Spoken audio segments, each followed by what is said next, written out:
लोग आप भी देख रहे हैं, निराश हैं लोग। लोगों में इवन वोटिंग के लिए भी उत्सुकता नहीं है। सारे पूरे देश में कितना वोट परसेंटेज कम हो रहा है। 65% हमारे यहाँ यूथ है। आज यूथ को सबसे ज्यादा बर्बाद करने वाली ये बीजेपी गवर्नमेंट है। मनोज तिवारी हैं जो भारत और हिंदुत्व के लिए काम कर रहे हैं। बस ये चाहिए इनको। बोले काम किए ना 10 सालों में मर गए सारा रारा, मोदी ने जब किया नहीं कुछ हम क्या कर डारा।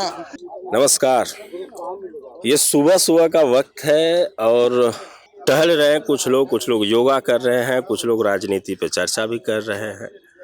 ये कन्हैया कुमार और मनोज तिवारी का लोकसभा क्षेत्र है जहां पे हम लोग आए हुए हैं लोगों से बात करने कि राजनीतिक माहौल क्या है, कन्हैया कुमार और मनोज तिवारी का माहौल क्या है, किसको चुना जाएगा। यहाँ से कुछ छात्र भी हैं जो यूपीएससी की तैयारी करने वाले लोग भी हैं, उन लोगों से भी बात करेंगे और कुछ अंकल लोगों से भी बात करेंगे। आप एक बार पूरा माहौल देखिए, यहाँ पे खेलना कूदना और टहलना, योगा करना या राजनीति चर्चा भी यहाँ पे चल रही है।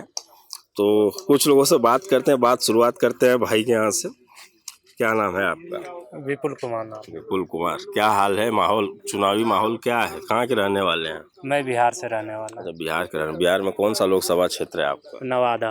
अच्छा, नवादा से तो कई प्रत्याशी हैं जाने माने। जी बहुत प्रत्याशी है, जैसे कि आरजेडी से हैं श्रवण कुशवाहा और विजय त्रिपाठी तिवारी करके हैं बीजेपी से।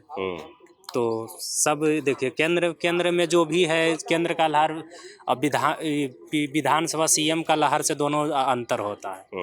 अगर यहाँ देखा जाए तो जहाँ केंद्र के प्रधानमंत्री के रूप में चेहरा देख के दिया जा रहा है, लेकिन हाँ कभी कभी लोग क्षेत्रीय नेता होता है वो भी प्रभावी हो जाता है। जैसे बिहार में आप देख लीजिए जाकर नवादा में जिसमें श्रवण कुशवाहा है जो अपना लोकल अपना प्रभुत्व जमाए हुए था, अपना प्रचार प्रसार उतना उसका अपना महत्व है, तो वो अपना प्रभावी हुआ और आगे देखिए उसका रिजल्ट क्या होता है। चलिए, और भी लोग हैं यहाँ पे जिनसे बातचीत करते हैं और राजनीतिक चर्चा ही चल रही है, तो थोड़ा सा राजनीतिक मुद्दों पे ही बात कर लेंगे। तो आ जाइए, क्या नाम है अंकल जी?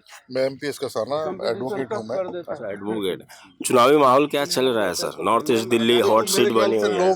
लोग आप भी देख रहे हैं, निराश हैं लोग। लोगों में इवन वोटिंग के लिए भी उत्सुकता नहीं है। सारे पूरे देश में कितना वोट परसेंटेज कम हो रहा है, और ये इस वजह से हो रहा है कि जो लोगों की जरूरतें हैं, जो लोगों के रोजी रोटी से जुड़ी हुई चीजें हैं, उन पे गवर्नमेंट फोकस नहीं कर पा रही है।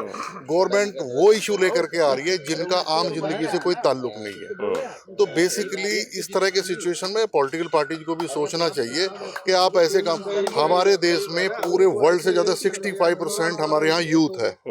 आज यूथ को सबसे ज्यादा बर्बाद करने वाली ये बीजेपी गवर्नमेंट है। तो कोई भी पार्टी यूथ को अभी नौकरी नहीं मिल रही है, रोजगार नहीं मिल रहा है, लेकिन यूथ को प्रतिनिधित्व करने का मौका भी तो नहीं दिया जा रहा। बहुत सारी जितनी भी राष्ट्रीय पार्टियां हो चाहे क्षेत्रीय पार्टियां हो, यूथ को मौका नहीं दे रहे कि वो संसद में पहुंचे या विधानसभा में पहुंचे। वो देखिए, मैं कहता हूँ सबसे पहली चीज होती है आदमी की अपना रोटी कपड़ा और मकान। ठीक है, एक आम बच्चे को जब तक कोई पॉलिटिकल पार्टी उसको प्रमोट नहीं करेगी, उसको हेल्प नहीं करेगी, फाइनेंशियली उसको आगे नहीं लाएगी। अब क्या होता है कि आज पॉलिटिकल फिगर वो बंदा बनता जा रहा है जो वो कुछ अदर एक्टिविटीज ऐसी करके लाए, अब उसके लिए पैसे चाहिए। अब एक सामान्य बच्चा जो है आकर के वो कन्हैया कुमार तो नहीं बन सकता, या एक सामान्य बच्चा मनोज तिवारी तो नहीं बन सकता।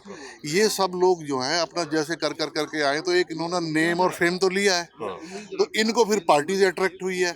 सामान्य आदमी को उठा करके यहाँ से आएगा, भाई चलो 50 लोग यहाँ घूम रहे हैं, इनमें से किसी को उठा के ले जाएंगे, नहीं ले जाएंगे। पार्टियां क्या देखती है, आज भी मैं सभी पार्टी की बात कर रहा हूँ, वो कहते हैं कि इसकी जाति का वो बनाइए कॉम्बिनेशन कि कास्ट का क्या रहेगा, जातिगत समीकरण के साथ चुनावी माहौल बनाया। लोग बहुत सारे लोग जातिगत चीजों को छोड़ना चाहते हैं, लेकिन पॉलिटिकल पार्टीज नहीं छोड़ती, नहीं छोड़ने हाँ ना भाजपा। तो ये मनोज तिवारी भी आउटर है, कन्हैया कुमार भी आउटर मैं है। समझता हूँ इससे निकम्मा शायद भारत में कोई सांसद होगा। इससे वर्ष आदमी 1 रुपए का कोई काम बता दे, 1 रुपए का कोई काम 14,600 करोड़ का उन्होंने दावा यहाँ कोई किया है। काम नहीं किया है। वो झूठ बोलता है, वो कहता है सिग्नेचर ब्रिज मैंने बनाया। वो कहता है यमुना का पुल तब बना था जब मनोज तिवारी लोटा लेके जंगल में शौच के लिए जाता था। ये जो पुल बना हुआ है 70 साल पहले बना हुआ है, ये 60 साल पहले। कोई केंद्रीय विद्यालय भी बोलते हैं कि बना हुआ है। केंद्रीय विद्यालय, देखो ये बीजेपी के बहुत अच्छे समर्थक हैं। आपको पता है जी कोई विद्यालय बना है यहाँ पे, कोई केंद्रीय विद्यालय? ये इलाका थोड़ी है उसका, इलाका तो सांसद नहीं, अपने अपने एक जगह थोड़ी है उसने। मैं तो यहाँ की बात करूँ, बात उस पर मत ले जाओ फिर। मैं तो ये कहता हूँ यहाँ कन्हैया कुमार से अच्छा कैंडिडेट है मनोज तिवारी। जी हाँ बाबू बात ठीक कह रहे हैं। 100 बात की एक जवाब। कन्हैया कुमार जी जो हैं छात्र नेता या जो भी पीछे रहे हैं, उनसे मच बेटर आपका मनोज तिवारी हैं, जो भारत और हिंदुत्व के लिए काम कर रहे हैं। बस ये चाहिए इनको, जो है भारत और हिंदुत्व के लिए काम कर रहे हैं। रोजगार के लिए। ये देखिए, रोजगार के लिए हमारे हाथ को मजबूत करना पड़ेगा और खुद को मेहनत करना पड़ेगा और लड़ना पड़ेगा, तो रोजगार मिलेगा। आप कहाँ पे मेहनत करेंगे? खुद क्या, किससे लड़ेंगे? किससे लड़ेंगे? हम लड़ाई नहीं लड़ेंगे, अपने मेहनत के लिए काम आप अपनी मेहनत क्या करेंगे? रेडी पटरी की बात। पढ़ाई करेंगे और नहीं हो रहा है तब लेबरगिरी करेंगे कि जहाँ से रोजगार मिलता हो हम करेंगे। समझ गए? ये लड़ाई नहीं है कि हम लड़ाई करके और हम किसी से हिंदू मुस्लिम करें, ये चीज नहीं है। लेकिन हमें अगर पैसा कमाना है तो पैसा कमाने के लिए हमें शिक्षित होना जरूरी है, और शिक्षा के लिए सारी सरकारों के पास स्कूलें हैं। ये नहीं है कि बीजेपी के पास है, सेंट्रल गवर्नमेंट के पास नहीं है और अपने दिल्ली गवर्नमेंट के पास है, ऐसा कुछ नहीं है। दोनों ही गवर्नमेंट में स्कूलें हैं और प्राइवेट भी स्कूलें हैं। करने वाला कौन है? जो पढ़ने वाला नहीं है वो कहीं नहीं पढ़ेगा। शिक्षित शिक्षा लेने के बाद दुबई में मिलेगा जी, इंडिया में नहीं है। जब इंडिया में नहीं आपको नहीं ऐसे समझ अंधभक्त हैं। असल में आप समझते हो ना, जो अंधभक्त और गोबर भक्त, वो आपका राइट है। उसने काम नहीं करे, जमुना पार, लेकिन उसने एक काम नहीं किया।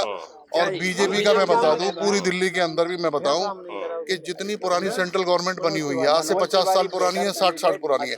एम्स सेंट्रल गवर्नमेंट है, RML जो है वो सेंट्रल गवर्नमेंट है, सफदरजंग की हॉस्पिटल सेंटर। इसने इस गवर्नमेंट ने 10 साल में एक हॉस्पिटल नहीं बनाया, एक दिल्ली के अंदर रोड नहीं किया।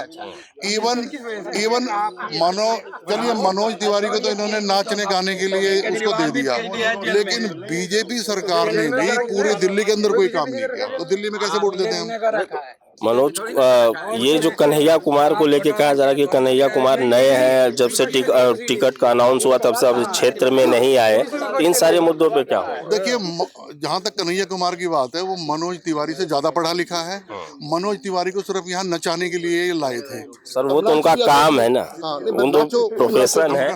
तो कुछ नचनिए भी उसके साथ लगे हुए हैं, लेकिन जहाँ वर्क की बात है, डेवलपमेंट की बात है, it has no concern with Manoj Tiwari. वो आज भी कहीं जाएगा, बोला बोल दीजिए भैया, बोले काम किए ना 10 सालों में मर गए सारा रारा, मोदी ने जब किया नहीं कुछ हम क्या कर डारा। तो इस तरह की चीज है, वो करने में माहिर है, उसी से लोग खुश होते हैं। लेकिन बाकी जो डेवलपमेंट की बात, बुनियादी मुद्दे हैं उन पे उनका बिल्कुल बुनियादी सोच ही नहीं है। आप मुझे एक आदमी कोई बीजेपी का पूरे दिल्ली के अंदर बता दे कि एक हॉस्पिटल इन्होंने केंद्र की बनाई हो। आज भी लोग बाहर से आते हैं एम्स में, 6-6, 8-8 महीने लग जाते हैं ऑपरेशन का नंबर लेने के लिए। इसको शर्म नहीं आती यहाँ पे कि पूरा दिल्ली में लोग अट्रैक्ट होते हैं कि भाई देश की राजधानी है, समझे। ये जो रिंग रोड है, ये करीब 80 साल पुराना बना हुआ है, कोई रोड का प्रोजेक्ट नहीं है। और बड़े कमाल की बात बता रहा हूँ, आप तो पत्रकार हैं, ये गवर्नमेंट पहली है दुनिया में शायद कि जिसने 100 रुपए की सड़क नहीं बनाई, 100 रुपए की। अब आप कहेंगे नहीं, नितिन गडकरी ने बहुत सड़कें बनाई, वो सड़कें बनाई नहीं है, वो जमीन क्या है कि नितिन गडकरी आया बोले ये बेच दो। जापान की कंपनी है, चाइना की कंपनी है, उनको जमीन बेच करके और 100 साल के लिए टोल लगाने का काम किया है। आज दिल्ली से बाहर अगर किसी को जाना है तो बगैर टोल दिए हुए जा नहीं सकता, ये काम इन्होंने किया। टोल देने के बाद सुविधाएं दे रहे हैं, ऐसा नहीं कर, इनका क्या रोल है उसमें तो एक आप किसी को भी दे दो, इनको बैठा दो वहां जाकर के बेच करके, उसमें से दिए थे कुछ विचार यहाँ से ले लेते हैं। पहली जो रोड थी क्या थी, आप कितनी देर में पहुंचते थे अपने गांव में? जयपुर वाला नहीं बताओ ना, किसी को दे दी उन्होंने, उनके पास पहले रोड थी कि नहीं अंकल जी? पहले कहाँ ही रोड, पहले रोड नहीं रोड नहीं थी, लाइट नहीं थी भाई। दिल्ली में दिल्ली में नहीं, अपने गांव की करो, दिल्ली की करोगे। बाहर की जो रोड बनी है, दिल्ली में ना बनी ना रोड, बाहर तो बनी है। बाहर कौन सा? बाहर पहले जाने के लिए रोड थे कि नहीं थे? कहाँ था? जैसे यूपी जाने के लिए, बिहार जाने के लिए, उत्तराखंड जाने के लिए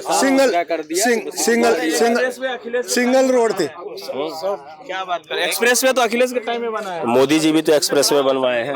अरे यार ये बोल योगी जी भी तो एक्सप्रेस वे बनवाए यूपी में। मैं ये कह रहा हूँ, ये बोल रहे कुछ नहीं था, मैं उसका बात बोल रहा हूँ। लेकिन योगी जी जब फर्स्ट टाइम आए थे, जब इनकी गवर्नमेंट नहीं थी, इन्होंने कहा कि जो अखिलेश के वो बने हैं एक्सप्रेसवे, इसकी हम जांच कराएंगे, इसकी गुणवत्ता की टेस्टिंग होगी। उसके बाद इनका पता नहीं लगा वो गुणवत्ता की जांच कहाँ हुई।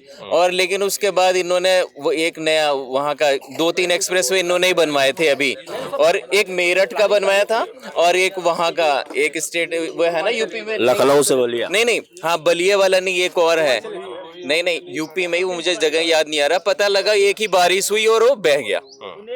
हाँ बुंदेलखंड, सॉरी बुंदेलखंड का पहली बारिश हुई और पहली बारिश में आधा बह गया। और आप कभी भी, मेरठ मेरा रेगुलर आना जाना होता है और लखनऊ भी आना जाना होता है, आप दोनों रोडों पे चला के गाड़ी देखो, आपको जमीन आसमान का फर्क लगेगा। अखिलेश सरकार या योगी सरकार में जो रोड का अंतर है, या केंद्र में कांग्रेस की सरकार, और जो अब 10 सालों से मोदी जी की सरकार है, अंकल जी कह रहे हैं कि रोड पहले नहीं थे, उसकी तुलना में रोड थे कि नहीं, ये बताइए। दोनों चीजों में ना सिर्फ एक ही फर्क है, पहले लोग ना काम करते थे, आज के टाइम में ना ये योगी मोदी सिर्फ प्रचार करते हैं, बस ये काम नहीं करते, काम कुछ नहीं करते, काम ऐसे करते हैं, काम से ज्यादा प्रचार करते हैं। जितना बजट, अगर बजट रोड बनाने के लिए 50 करोड़ होगा तो उसमें 25 करोड़ और चाहिए प्रचार करने के लिए, प्रचार करने के लिए।